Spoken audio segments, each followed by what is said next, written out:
नमस्कार फ्रेंड्स। सनातन धर्म में पितृपक्ष की एकादशी का खास महत्व है। इस दिन विशेष पर भगवान विष्णु की पूजा करने का विधान है। वहीं श्राद्ध पक्ष के दौरान आने वाली एकादशी को एकादशी श्राद्ध के नाम से जाना जाता है।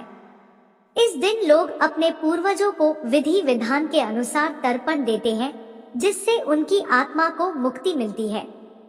दोस्तों, आप चैनल पर नए हैं तो चैनल को सब्सक्राइब कर बेल आइकन प्रेस कर लीजिए। भगवान विष्णु जी आपकी सारी मनोकामना शीघ्र पूरी करें।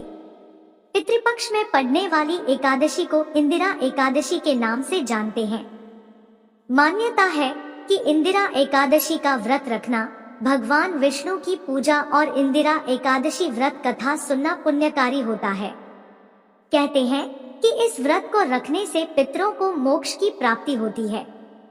कहा जाता है कि इंदिरा एकादशी में व्रत कथा सुनना जरूरी होता है, वरना एकादशी का व्रत अधूरा माना जाता है।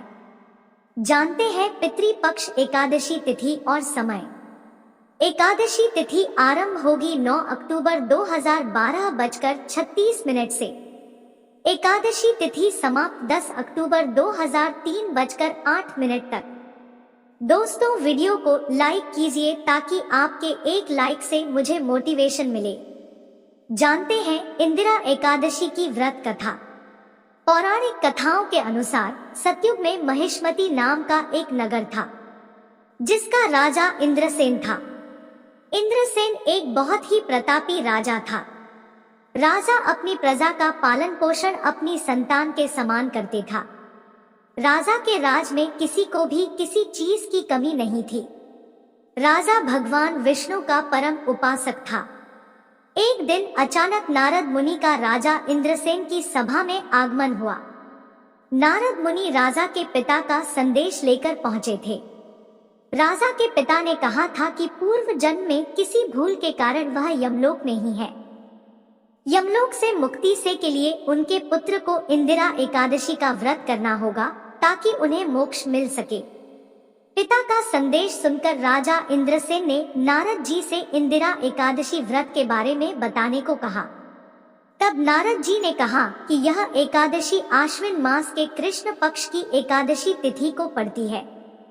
एकादशी तिथि से पूर्व दशमी को विधि विधान से पितरों का श्राद्ध करने के बाद एकादशी को व्रत का संकल्प करें। नारद जी ने आगे बताया कि द्वादशी के दिन स्नान आदि के बाद भगवान की पूजा करें और ब्राह्मणों को भोजन कराएं। इसके बाद व्रत खोलें। नारद जी ने कहा कि इस तरह से व्रत रखने से तुम्हारे पिता को मोक्ष की प्राप्ति होगी और उन्हें श्रीहरि के चरणों में जगह मिलेगी। राजा इंद्रसेन ने नारद जी के बताए अनुसार इंदिरा एकादशी का व्रत किया, जिसके पुण्य से उनके पिता को मोक्ष की प्राप्ति हुई और वे बैकुंठ चले गए। इंदिरा एकादशी के पुण्य प्रभाव से राजा इंद्रसेन को भी मृत्यु के बाद बैकुंठ की प्राप्ति हुई। जानते हैं कैसे करें इंदिरा एकादशी की पूजा विधि। सुबह जल्दी उठें और स्नानादि के बाद साफ कपड़े पहनें। घर के मंदिर को साफ करें और भगवान विष्णु की प्रतिमा स्थापित करें। इसके बाद विष्णु जी को फल, फूल, तुलसी का पत्ता और मिठाई अर्पित करें।